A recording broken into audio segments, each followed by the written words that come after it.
Today on the Life Surfing Podcast, vulnerability combined with consciousness. But you have to understand, only when we are vulnerable, we are also open. Or otherwise, to put it the other way, when we are open, we are also vulnerable. So because of the fear of vulnerability, to hold to some concept and to be blindly settling with that, that is what becomes unhealthy, destructive, unintelligent.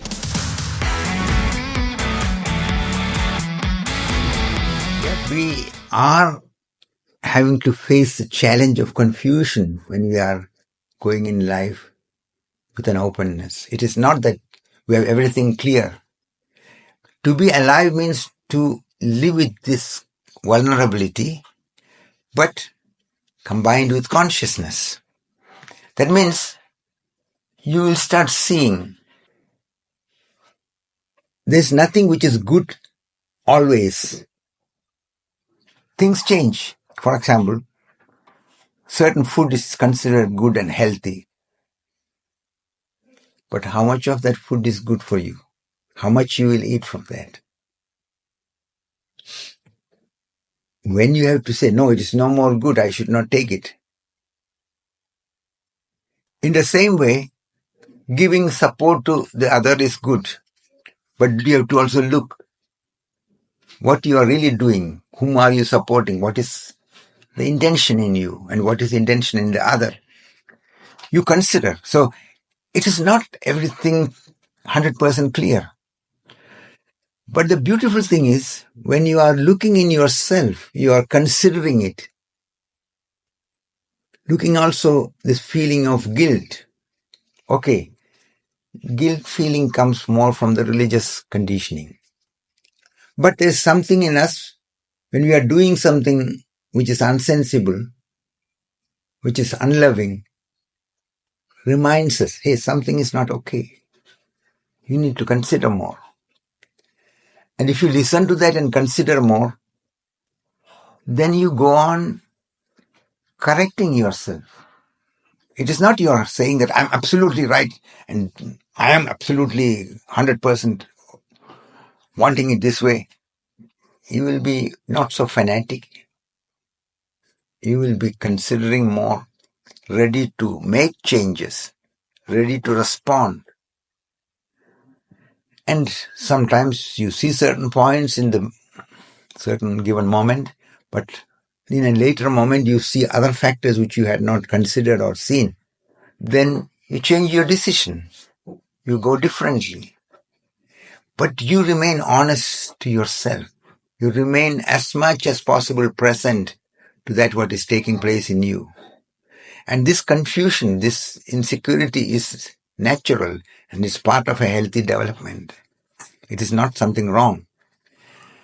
If you have been 100% sure and say, yes, I know this is right and this is how it is, then we are behaving more or less in a robot-like level.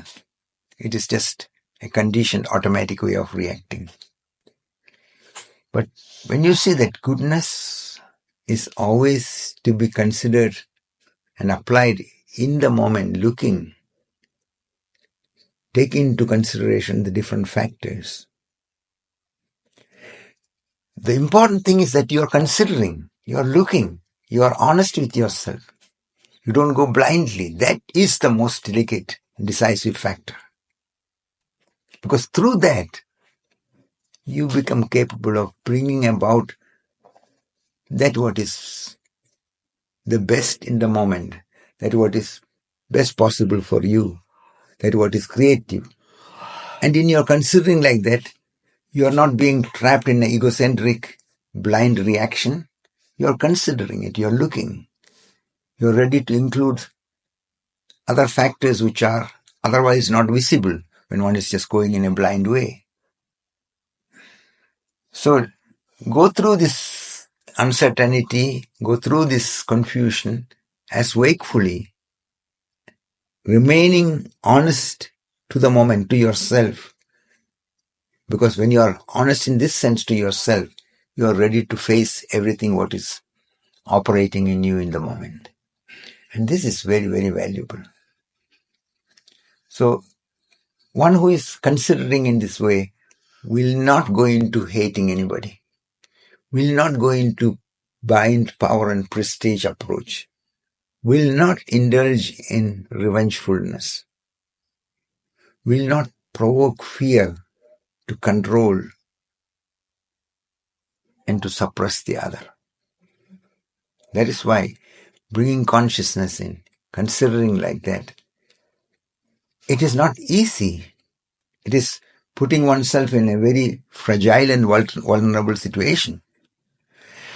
But you have to understand, only when we are vulnerable, we are also open, or otherwise, to put it the other way, when we are open, we are also vulnerable.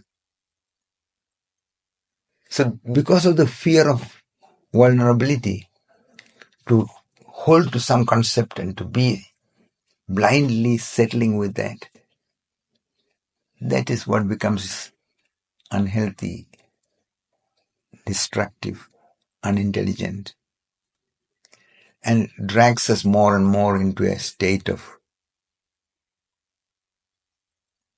inner deadness. So be consciously vulnerable, and consciousness is that what gives you the right basis to deal with the challenges, to go flexibly. I use this expression life surfing just because of that. Because the surfer has not taken up a stubborn position. The surfer is very vulnerable. But the person who is surfing is ready to take the challenge, ready to approach. There's a certain trust in nature. There's a certain acceptance of how life comes. The wind can come from one direction or the other direction. The waves can be changing on depending on different factors involved in that moment. But the person is ready. Although the person has no motor of his own to force anything, but he is ready to go flexibly. There's a vulnerability, but there's also presence. So the person goes on adjusting himself to the challenges and going forward in that way. So it is something like that. It is living with conscious vulnerability, which means in the beginning, confronting the fear, confronting the insecurity. But then let me tell you how it develops further. At a certain point, when you see that life is not against you, life is supporting you, the creator is, or the creation, whatever way we refer to the mystery, the creative process, the life process is in many visible and invisible ways supporting. That we should never forget. When we look in our own life and consider how we have been able to go through so many things and somehow are still alive, clear, able to respond to many challenges now. So we have to try to understand life. And understanding life means understanding the polarity. Understanding that birth and death are part of life. Light and darkness exist together. So we have a deeper responsibility as a human being to consider, to understand, rather than just clinging blindly to our idea of how life should be. That is the difference. When we are not clinging to our idea of life, but looking what life is showing, then our response becomes a flow, a creative process. In the Christian background, it comes out in a very deep and delicate way when Jesus was in the most painful process under crucifixion, with all the uncertainty, all the difficulties one can imagine for a human being.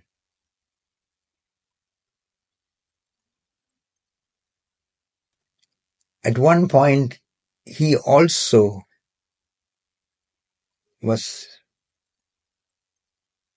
losing his orientation. He started, like every other human being, in our unclarity and weakness, we start asking, oh, God, have you forgotten me? Have you forsaken me? So he said, Father, have you ignored me? Have you forsaken me? After having said that, he considered, and then he realized, no, that's not the right understanding. He got again clear inside. And then his expression changed. His words were different. He said, Thy kingdom come. Thy will be done, not my will. It is very delicate. It is very easily to be misunderstood. It is not just with our usual approach of logic and rationality to be put together. But those who consider carefully and go deeper into the understanding of the nature of the reality by facing themselves, facing their reality, inquiring more courageously and honestly, they will come to realize that these are all factors which every human being has to face at different stages of life. We have to face what understanding we have about ourselves. What is our truth? Who are we really? That is why Ramana Maharshi was asking everybody who came with all kind of different problems, ask yourself, who am I? And go into a direct experiential understanding where you don't have any explanations and words, but where you consciously consider all the explanations and words, reject it, because what you are is not an explanation which somebody else has to give you or some words with which you describe. What you are is that what you can experience directly. So he said, use the mind and the knowledge and bring it all into the conscious level. Ask the question, who am I? And all the answers which the mind is providing, look at it, reject it, look at it, reject it. Till the point where, to your question, who am I?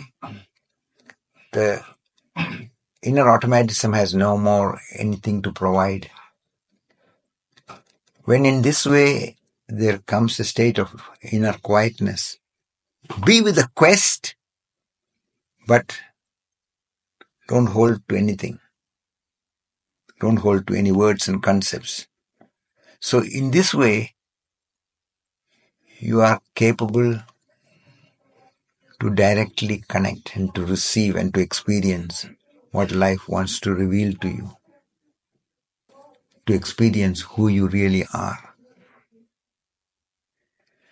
So it is consciously reconnecting to our source by becoming inwardly disentangled from the conditioned idea of who we are and what we are. So a point will come where your trust beyond the logical mind will reveal to you a different basis of reality. But we need to continue to go through these periods of unclarity, of confusion, by again and again looking now. What is happening in me now? What is in this moment? And when you understand it, that life energy is always manifesting in this moment. The past is only in your memory. It is past, it is no more. You cannot change the past. And the future is only a projection through your memories and your projections. The present which we normally consider as part of time, in a deeper consideration, in a deeper experiential approach, you see it is not part of time, it is part of timelessness. When you are deeply in the present, you are also not caught up in the calculations of the logical, rational mind, because you are remembering to observe everything.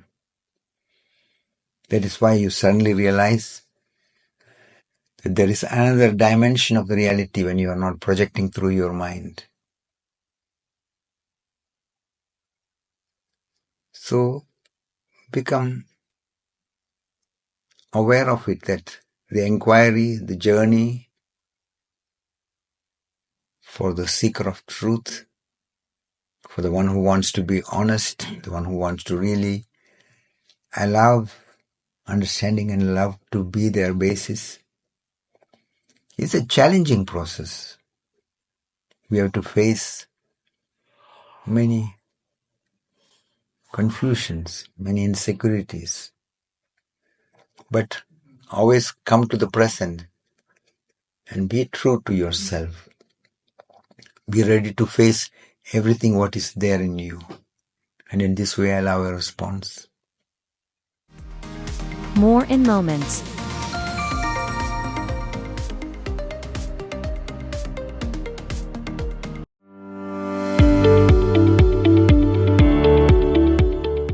Did you already know that besides the life surfing seminars, workshops, and talks, you can also book individual sessions with Bhashkar directly in person or over Zoom?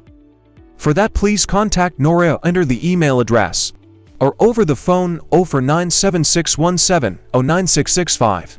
In case you want to write an email, you find the email address in the podcast description.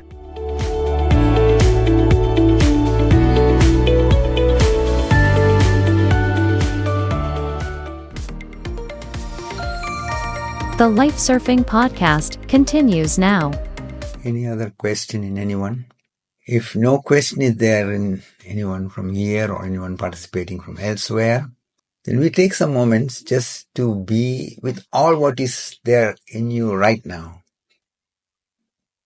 without trying to change anything, without trying to hold to anything, remaining inwardly wakeful in a non-interfering way, letting all what is there to become as much transparent to yourself as possible. With this orientation of non-interfering presence, with closed eyes, we sit the next 15 minutes.